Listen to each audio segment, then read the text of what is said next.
Hello everyone, welcome to my channel teacher connection. आज की class में आप सभी का स्वागत है।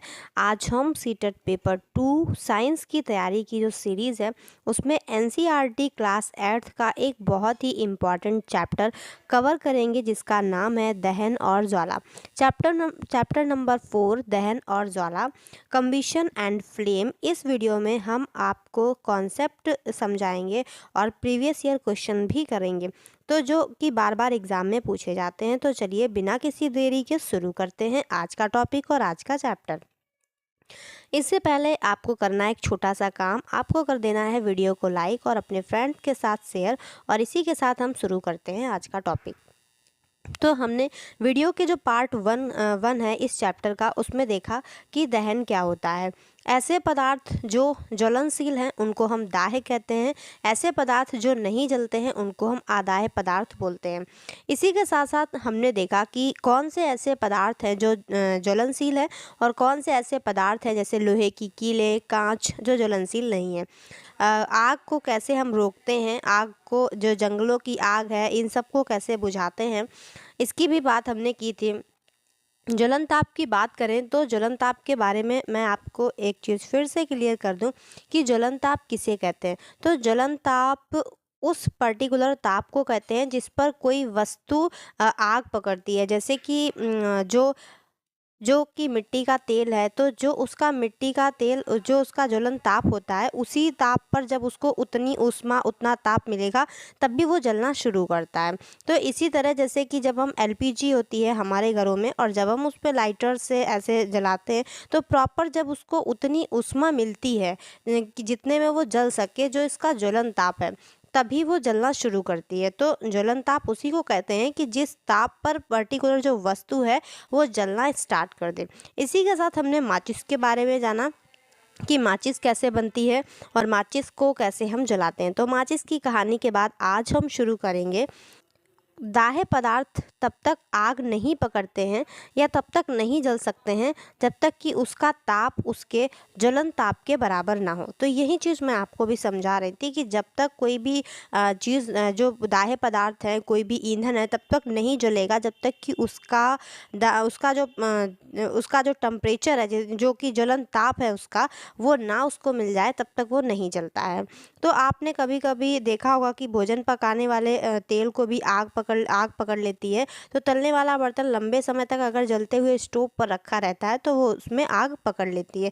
मिट्टी का तेल थोड़ी देर गर्म कर दे तो वो भी आग पकड़ लेता है, क्योंकि वो उसका ज्वलन ताप होता है, तभी वो आग पकड़ता है। इसका ज्वलन ताप लकड़ी के ज्वलन ताप से कम होता है। इसका अर्थ है कि मिट्टी का तेल के रखने में हमें विशेष सावधानी बरतनी चाहिए। किसी पदार्थ के दहन के लिए उसका ताप उसके ज्वलन ताप तक पहुंचना आवश्यक है। अब एक क्रियाकलाप देखते हैं।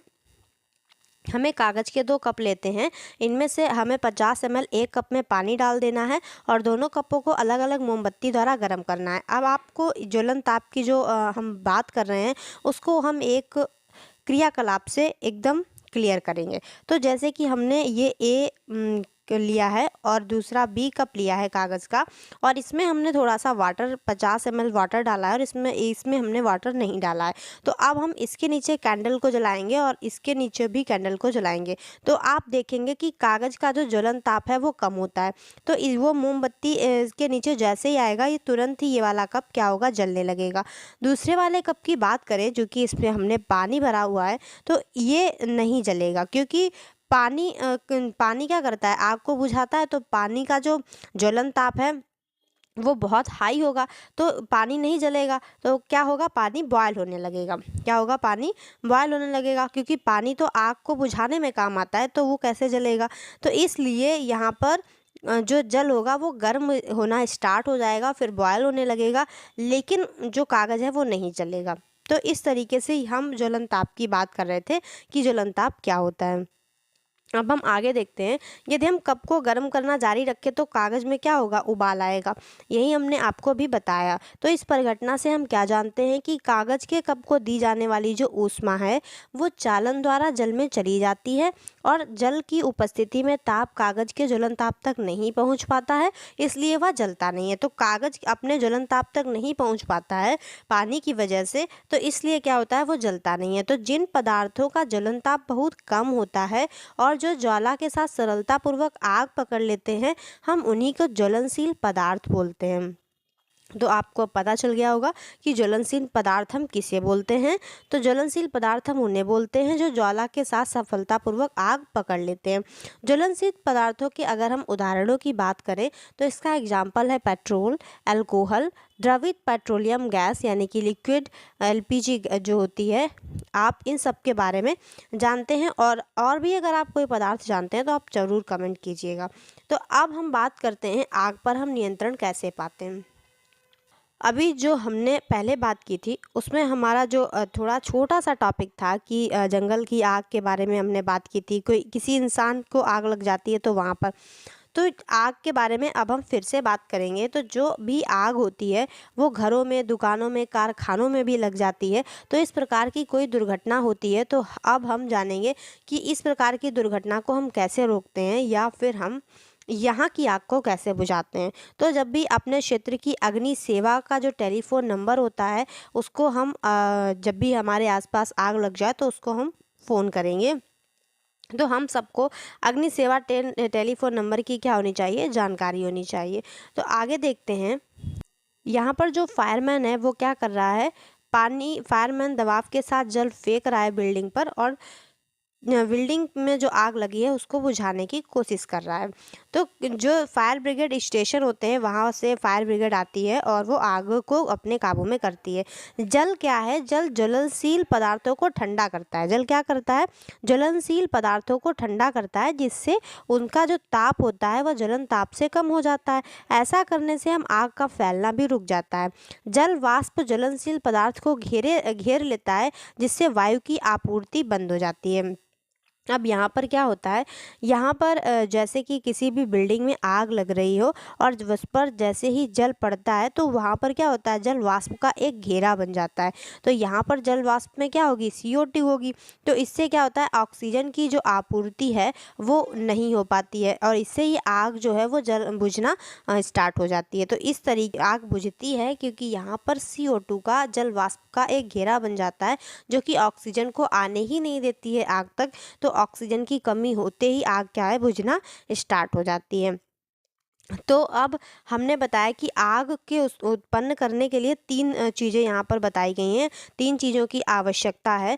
ईंधन होना चाहिए जो ऑक्सीजन की आपूर्ति हो, और ऊष्मा होनी चाहिए ईंधन का ताप उसके ज्वलन ताप से अधिक करने के लिए। इनमें से एक या अधिक आवश्यकताओं को हटाकर हम आग पर नियंत्रण पा सकते हैं। आग बुझाने का कार्य वायु का प्रवाह काटना या ईंधन का ताप कर देना, ये दोनों ही हो सकते हैं। अधिकांश स्थितियों में ईंधन को हटाया नहीं जा सकता। उदाहरण के लिए कि यदि किसी भवन में आग लग गई हो, किसी घर में आग लग जाए तो संपूर्ण भवन ही ईंधन हो जाता है, उसको हम कैसे हटाएंगे। तो यहाँ पर बात की गई है कि आग को जलने के लिए 3 चीज़ चाहिए। तो आग को जलने के लिए 3 चीज़ चाहिए। तो 3 चीज़ में से पहला क्या होता है, पहला होता है ईंधन। जब ईंधन होगा और उसके साथ इस ईंधन को मिलेगी O2 और वो पर्याप्त ऊष्मा जो इसके ज्वलन ताप, इसको जलने के लिए चाहिए, ज्वलन ताप की ऊष्मा भी चाहिए। तो इन तीनों चीज़ों को जब मिलाते हैं तो यहाँ पर लगती है आग। तो जब भी हमें आग बुझानी है तो इसमें से अगर हम एक चीज़, कोई ना कोई एक चीज़ को हमें यहाँ से हटाना होगा।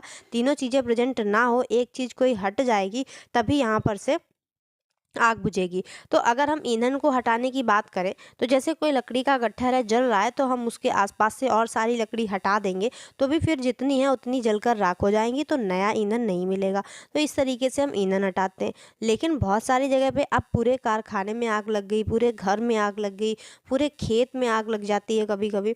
तो बड़ी चीज़ पे जब आग लग गई है तो वहाँ के हम ईंधन को तो नहीं हटा सकते, तो फिर हम या फिर उस ऊष्मा को हटा दें जो कि जल रही है, जो उसका ज्वलन ताप मिल रहा है, तो हम उसको भी कम कर सकते हैं। या फिर हम ऐसा करें कि वहाँ पर जो ऑक्सीजन है उसकी आपूर्ति बंद कर दें। अगर हम वायु की आपूर्ति भी बंद कर देंगे, जिसके थ्रू ऑक्सीजन जा रही है वो भी बंद कर देंगे, तो क्या होगा, पूरे भवन की आग जो है वो बुझ जाएगी। तो यही कार्य किया जाता है। तो सबसे जो प्रचलित हमारी है अग्निशामक यंत्र है। जल सबसे अधिक प्रचलित अग्निशामक है, परंतु जल सभी जगहों पर कार्य नहीं करता है। जब लकड़ी और कागज में आग लगती है तभी हम क्या करते हैं, जल का यूज़ करते हैं। लेकिन अगर आग विद्युत उपकरणों में लग जाए, जल विद्युत उपकरण का क्या होता है, चालन होता है, वो तो संवाहक है, तो फिर आग नहीं रुकेगी और आग बुझाने वालों को भी हानि हो सकती है, मतलब करंट लग सकता है। तेल और पेट्रोल में आग लग जाए तो ये भी जल से नहीं बुझती है। तेल और पेट्रोल पर जो है जल कार्य नहीं कर पाता, तो ये भी नहीं होगा। तो फिर हम तेल, पेट्रोल और बिजली की आग को कैसे बुझाएंगे? जल तेल से भारी होता है, अतः तेल के नीचे चला जाता है। तेल ऊपर जलता रहता है, तो जल तेल से भारी होता है, तो तेल ऊपर जलता रहता है और जल नीचे हो जाता है। विद्युत उपकरण और पेट्रोल जैसे ज्वलनशील पदार्थों में जब आग लगती है तो हम कार्बन डाइऑक्साइड का यूज़ करते हैं। सबसे अच्छा अग्निशामक यही होता है, मतलब कार्बन डाइऑक्साइड से हम बिजली, पेट्रोल और जो भी इन चीज़ों में जब आग लगती है तो हम कार्बन डाइऑक्साइड का सहारा लेते हैं। ऑक्सीजन से भारी होने के कारण, CO2 क्या है, ऑक्सीजन से भारी है, तो भारी होने के कारण आग को एक कंबल की तरह लपेट लेती है। सब इससे ईंधन और ऑक्सीजन के बीच का संपर्क टूट जाता है और आग पर नियंत्रण पाया जा सकता है। CO2 का अतिरिक्त लाभ यह भी है कि ये सामान्यतः विद्युत उपकरणों को कोई हानि भी नहीं पहुंचाती। मतलब जो हमारी कार्बन डाइऑक्साइड है, इससे जो बिजली का उपकरण है या जिस भी चीज़ में आग लगी है उसे ये कोई हानि नहीं पहुंचाती है।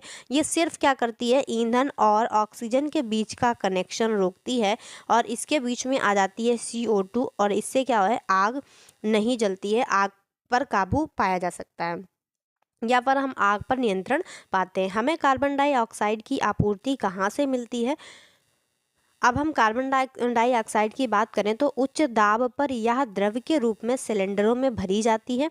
LPG किस रूप में सिलेंडरों में रखी जाती है तो ये भी आपको पता है। सिलेंडर से छोड़े जाने पर CO2 बहुत अधिक फैलती है और ठंडी हो जाती है। आपने देखा होगा कि किस तरीके से इन सिलेंडर्स का यूज होता है। यह न केवल आग को चारों ओर से घेर लेती है बल्कि ईंधन के ताप को भी कम कर देती है, क्योंकि ये ठंडी हो जाती है, इसीलिए यह अति उत्तम अग्निशामक है। CO2 को प्राप्त करने का एक दूसरा तरीका है सोडियम बाइकार्बोनेट। बेकिंग सोडा को लेंगे और पोटेशियम बाइकार्बोनेट जैसे रसायनों के पाउडर का भारी मात्रा में अगर हम छिड़काव करते हैं तो भी आग के निकट इन पदार्थों से बहुत सारी कार्बन डाइऑक्साइड गैस निकलती है और आग को तो कार्बन डाइऑक्साइड गैस निकलती है जो क्या करती है, आग को बुझा देती है। तो इस तरीके से जो हमने अग्निशामक यंत्र की बात करी, ये है वो CO2 वाला सिलेंडर जिसमें ये भरी रहती है और इस तरीके से ये रूम के बाहर आपने लगा हुआ देखा होगा, हॉस्पिटल में, ऑफिस में, अपने स्कूल में, जिस भी बड़ी बड़ी बिल्डिंग्स हैं उनमें सब में ये लगा होता है और इसका ऐसे ही यूज भी होता है। तो अब हम बात करते हैं दहन की।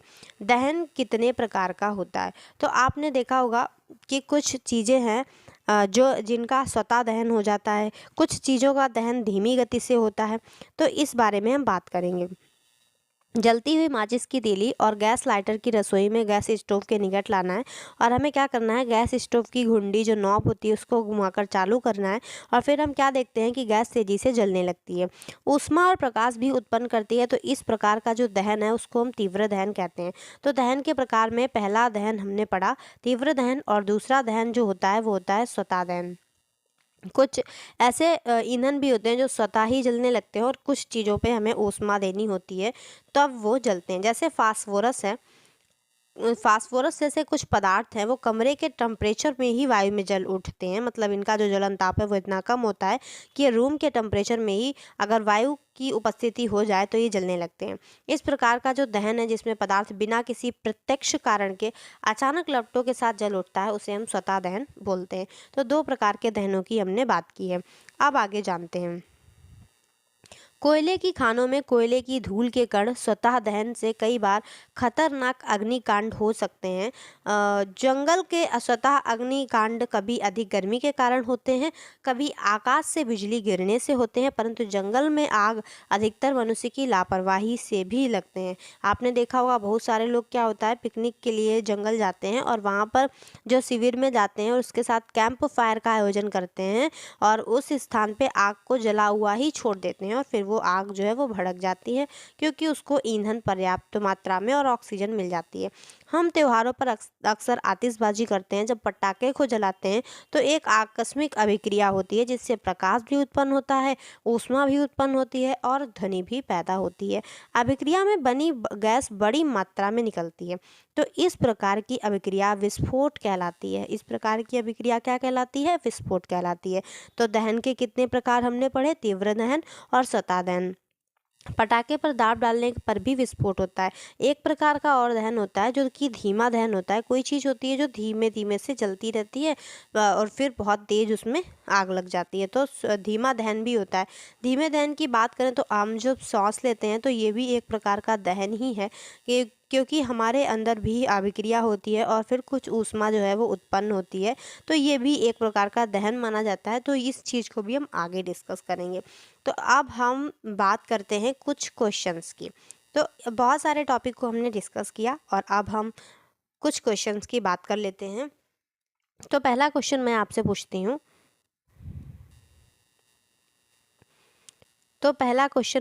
पूछती हूँ। क्वेश्चन नंबर 1 बताइए। मैं ओरली ही पूछती हूँ। मोमबत्ती की लौ का सबसे गर्म भाग कौन सा होता है?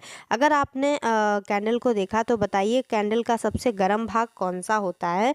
मध्यम भाग मतलब मिडिल येलो जोन, या फिर आउटर ब्लू जोन, या फिर लौ का निचला हिस्सा, या आंतरिक काला क्षेत्र। तो ये जो लौ है ये हमारा नेक्स्ट टॉपिक होगा। ये इसी से रिलेटेड क्वेश्चन है। आप बताइए कि इसका सही आंसर क्या होगा कमेंट करके। क्वेश्चन नंबर 2 की बात करते हैं। क्वेश्चन नंबर 2 है, वो न्यूनतम टेम्परेचर कौन सा होता है, मतलब वो मिनिमम ताप कौन सा है जिस पर कोई पदार्थ आग पकड़ सकता है?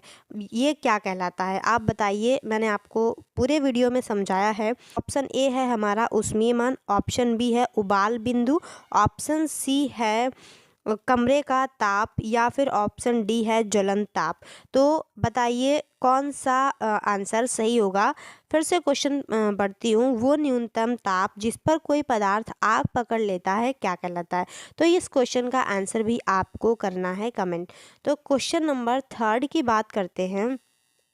मैं आपसे टोटल 5 क्वेश्चन पूछने वाली हूँ। तेल और पेट्रोल से लगी आग को बुझाने के लिए हम किसका प्रयोग करते हैं? ये सब सीटेट में कहीं ना कहीं पूछे गए क्वेश्चन है। कौन सी ऐसी चीज़ है जिसको सबसे ज़्यादा हम बेटर मानते हैं? बताइए। क्या वाटर होगा? Option number B oxygen cylinder होगा, option number C carbon dioxide होगी, या फिर सैंड बालू। बताइए कौन सी ऐसी चीज़ होगी जिससे हम आग पे नियंत्रण पाएंगे। क्वेश्चन नंबर 4 की बात करते हैं। आई होप तीनों क्वेश्चन का आंसर आपने कमेंट कर दिया होगा। अब हम क्वेश्चन नंबर 4 की बात करते हैं।